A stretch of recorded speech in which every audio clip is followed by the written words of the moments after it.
I believe it to be one of the highest grossing low budget films ever made.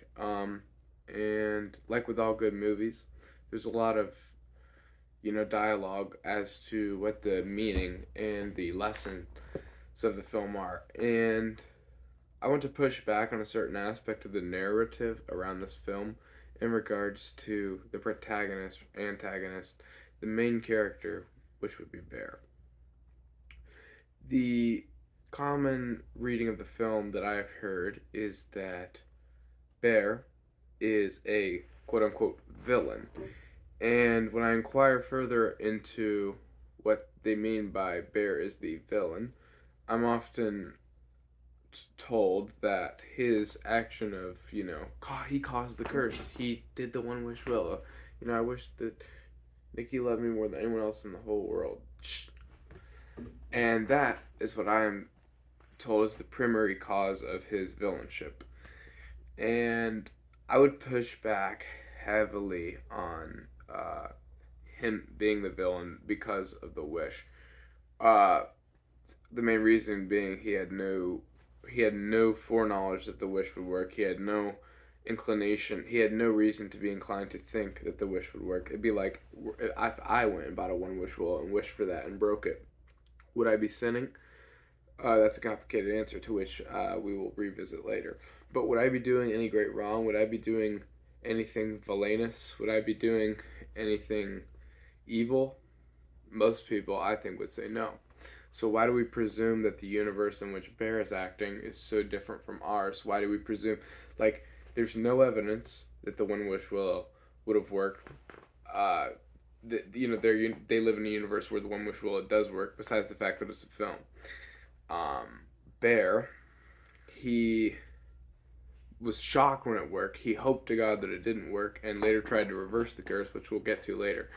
But there is no reason to think that his act of breaking the One Wish Willow was any more villainous than if I go on TikTok shop, buy One Wish Willow, break it, and say, I wish that Nikki loved me more than anything else in the world, and break it. If I did that, am I a villain?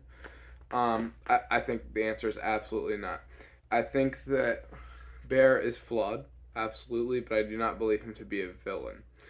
And I would say that whether or not his action of wishing that I think his act of wishing she loved him and breaking it is not so much a sin in itself, but is the accident of a sinful obsession or extreme limerence for Nikki. And when I say it's sinful, I would mean in the Christian sense that it's not healthy or conducive to a good, virtuous way of living.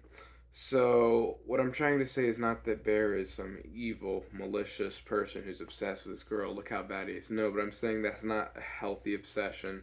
You know, it's not virtuous. It's not what God would have you to do. But in like the judicial, sense, there's nothing wrong with it.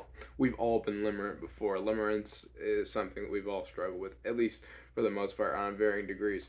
And I don't think that the limerence displayed by Bear is so uncommon to the average young man today. I believe that we all can empathize with that a little bit. Either we've been limerent like that, or we've had a friend limerent like that.